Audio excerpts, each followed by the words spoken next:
What we have here is really quite an astonishing thing. Non-whites and lefties accuse whites of thinking something that they don't think and that they deny thinking, but that they should think. It's really an extraordinary thing.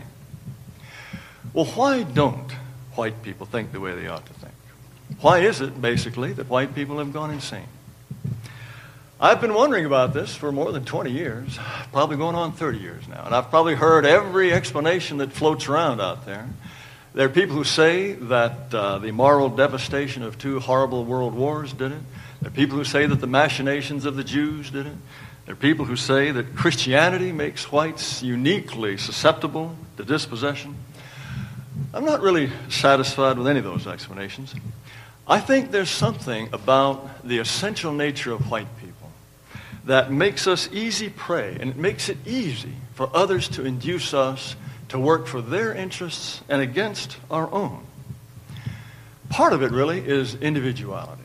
In the West, we celebrate the ego, the lone wolf, the rugged individualist, the self-made man. Our heroes, they're all individuals.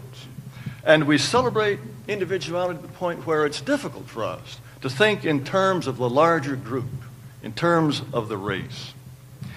At the same time, there's something else I'd like to elaborate on. Think for a moment about what characterizes the West and our societies. What are our distinctive institutional hallmarks? There are such things as representative government, freedom of the press, freedom of speech, rule of law. The West is also unique in having a chivalric tradition that honors women. We're also unique in the extent of our tradition of public charity.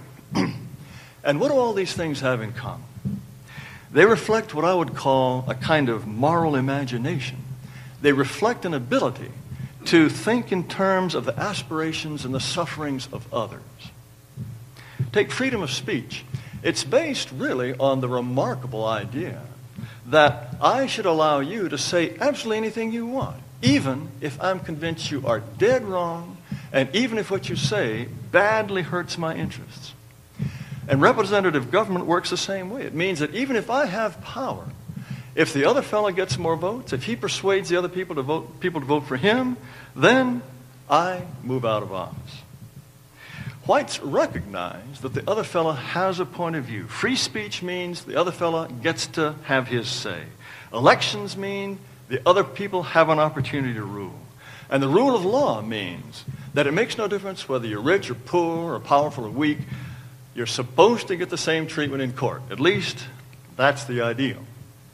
And by and large, white societies operate according to these rules. And by and large, it's only white societies that operate this way. We've gone even further, though. It's not just the other fellow who has a point of view and gets his say. The other sex does too. The status of women, the status of the physically weaker sex, is higher in the West than anywhere. I remember a Japanese lady once telling me that the traditional view of women in Japan was that they had a status somewhere between that of a man and that of a bird.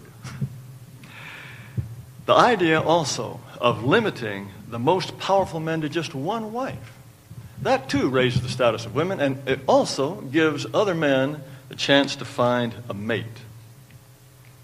And just as the other sex has a point of view, so do other species. I believe we are uniquely concerned about the snail darter and the spotted owl, and we pass laws to protect the habitat of species nobody's ever heard of. Who here has heard of the Kreshmer cave mold beetle or the pygmy mad tom? Well, we are busily protecting their habitat. Did you realize there are even endangered lichens that we're protecting? The rock gnome lichen must not be disturbed in its habitat. Do the Japanese want to save the whales? No, they want to eat the whales. Of course, I'm picking on the Japanese only because I know them very well, but I understand that the Cantonese will tell you, in Canton, they will tell you the only thing with 4 legs that they don't eat is the table.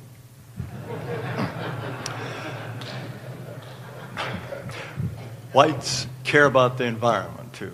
Why is that? I think it's because we're concerned about people who haven't even yet been born. We want to leave a pleasant planet for them. And I think that also explains why it's whites who are so concerned about the budget deficit. They realize the only legitimate way to pay off a budget deficit is to have real people paying real taxes. And they are aware of the burden that will be on future generations. Some of our other traditions, for example, good sportsmanship. The victor does not gloat. Well, we've had an awful hard time explaining that to blacks and Hispanics, haven't we? Yeah. Another tradition, of course, is public charity, doing good works for complete strangers. All of these are based on concern for others, on this kind of moral imagination that I mentioned. Well, Bill Clinton used to say, "I feel your pain," but that was just a vaudeville act. But I think whites are uniquely capable of, in some sense, feeling the pain of others. Now, this is a virtue. It's a virtue so long as it's practiced within the family, within the tribe, within the nation. But this consideration for others is now, I believe, a large part of our downfall, and for two reasons. First of all, this virtue has become overgrown to the point of perversion. We now have such a high regard for women that we think that they should be firemen, that they should serve in combat and work on nuclear submarines. We have such a high regard for the mentally retarded that we think it's just darling if they marry and have children. And we have such a high regard for the interests of other races that we're prepared to give them our countries. At the same time, of course, non-whites have learned how to take advantage of this weakness. Consider the case of hate crime hoaxes. Whenever they happen, the police chief or the college president or the mayor, they're baffled. They can't understand. Why would such a thing be done? It's a mystery. It's not a mystery at all. Non-whites have discovered that white people will just come swarming around and cuddle them and pet them and shed tears over them if they claim to have been mistreated by white racism. It's a month of Christmases for anybody who can make that claim. So if they can't find an obliging white man to mistreat them, they just stage the whole thing. And even when the hoax is found out, the city or the college has their candlelight vigil or their teach-in against white supremacy anyway. Because even if this particular case was a hoax, we must rise up in this moral paroxysm of indignation because of all the other acts of racism going on everywhere, all the time, all around the world. It's so easy to stir up white people. It's surprising to me that there are not more of these hoaxes. And third worlders who want to come live in our country, they've also discovered the same thing. They can make these appeals to human rights, Western concepts of human rights. They've discovered that there are plenty of people in charge of our borders who are insane like Arnie Duncan, who think that what they're doing is inspiring. And that's why, remember in 2005, there were 1 million Hispanics marching through the streets of Los Angeles, many of them self-affirmed illegal aliens demanding amnesty. Fancy that. Hundreds of thousands of criminals marching through the streets demanding amnesty for their crimes without the slightest fear that they would be arrested, rounded up, or deported. Well, Vilfredo Pareto once said that anyone who would become a wolf, now let me start over. Anyone who would become a lamb will find a wolf to eat him. Robert Frost said, a liberal is someone who can't take his own side in an argument. Well, a white person is someone who can't take his own side in any kind of racial argument. But it's this reigning white mentality that makes our work so difficult. What we're fighting against isn't an out-and-out vice. It's an overgrown, perverted virtue, after all. A man's devotion to his family is a virtue. And a man who is prepared to work for his country or his nation or his tribe, those are virtues. But sacrifice is certainly not always a virtue. It would not be a virtue for Ford to sacrifice itself for General Motors, or for France to sacrifice itself for Algeria. And it would certainly be perversion for one race to sacrifice itself for another.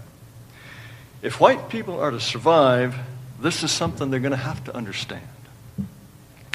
Whites, of course, have the power to ensure their own destiny, but they're paralyzed by this perversion of virtue that turns people who should be on our side against us.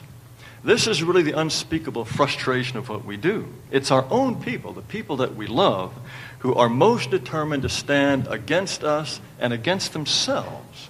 And it is horrible beyond words to see our own people destroying themselves. If our race is going to survive, more people are going to have to think the way the people in this room think. This means that, like it or not, we're missionaries of a kind. We're in the business of saving souls, saving the souls of our wayward brethren. But the way to the soul is not necessarily through the mind. We have to arouse emotions. We have to appeal to better instincts and satisfy yearnings. And to do that, our facts have to be correct. And our logic has to be straight, but we also, I believe, have to be pure of heart. When we have purity of heart, that's greater than our facts. It's more important and more powerful than our logic. The Danish philosopher, Søren Kierkegaard, he said, purity of heart is to will one thing. When you will one thing with a pure heart, everything else follows. I believe that describes the work of every visionary, of every man and woman who is devoted to a great cause. For us, to will one thing would be act at all times in the interests of our family, of our nation, of our tribe, of our race. True purity of heart, of course, is achieved only by saints, but it is a goal and it can be our guide. The trouble, you see, is we're not overthrowing some kind of scientific paradigm. We're trying to overthrow what is, in effect, a moral paradigm. And when you're fighting the prevailing morality, it's not enough to be right.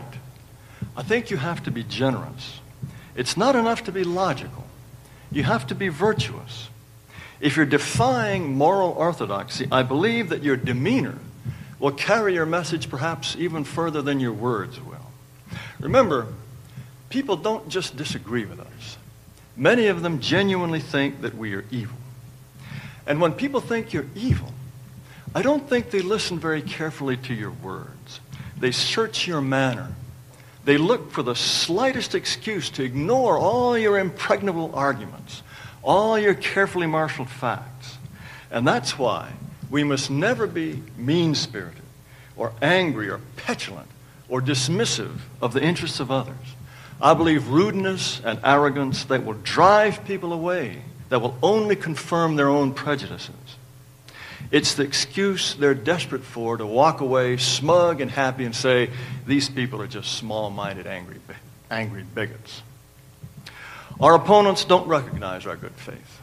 But, and this is a hard thing, I think we must try our best to recognize their good faith. All right, there are a few that just want to kill us, but they don't count. I'm talking about the vast majority of our people who should be with us but who aren't. And yes, objectively speaking, they are supporting policies that will consign us to oblivion. But by their lights, they're good, upstanding people. They sincerely believe that they're on the side of the angels. And I think you will never understand them, you will never convince them of anything unless you understand that about them. You can't expect them to recognize our good intentions unless we are willing to recognize theirs. What we say may be factually irrefutable. It could be morally irreproachable, but that's not enough. It's not enough to be right. We have to be better. We have to be more thoughtful, more generous, more open, and more patient. And I realize that's hard, and it's unfair. But we are in a fight for our lives. We have more enemies than friends, and some of those enemies are going to have to become our friends if we're going to have a future. You all know that whites now face probably the worst crisis since their existence as a race. What threatens us with oblivion is ourselves, our own perverted values. I believe you're here in this room because you care passionately about the future of our race. And if our race is to have a future on this continent, it'll be due to the work of people in this room and people like you who, in your best moments, I believe, can will one thing. I know that many of you would be willing to die for your race. Well, if only it were that easy. If only we could just march laughing into Valhalla, having fought the decisive battle for our race and culture. Well, it doesn't work that way. What is required of all of us is something harder, really, than dying for your race. It's to live for your race. And it's to live in a way that draws people towards us and does not push them away. As men and women of the West, I believe our duty is clear. It's clear whether eventually we succeed or not. This isn't some kind of game in which we calculate the odds and then we place our bets accordingly. The odds don't affect our commitment, our cause. It's the great challenge of our age. It's the great responsibility of our generation. Win or lose, we're committed to this struggle, and we're committed gladly because we know that we're right. And in closing, I'd like to quote from one of those terrible fratricidal wars that we hope never to have again. Before the Battle of Trafalgar, Nelson said to his men, "England expects every man to do his duty." Well, duty, ladies and gentlemen, is the message that's written on all of the great achievements of our civilization. And duty is the message that's written on the tombstones of your grandparents and great-grandparents. Duty is the message in your faces of your children, your sons and your daughters. And if we read that message and we act on it with a pure heart, we can assure our descendants of a future that is as worthy as their glorious past. Thank you very much.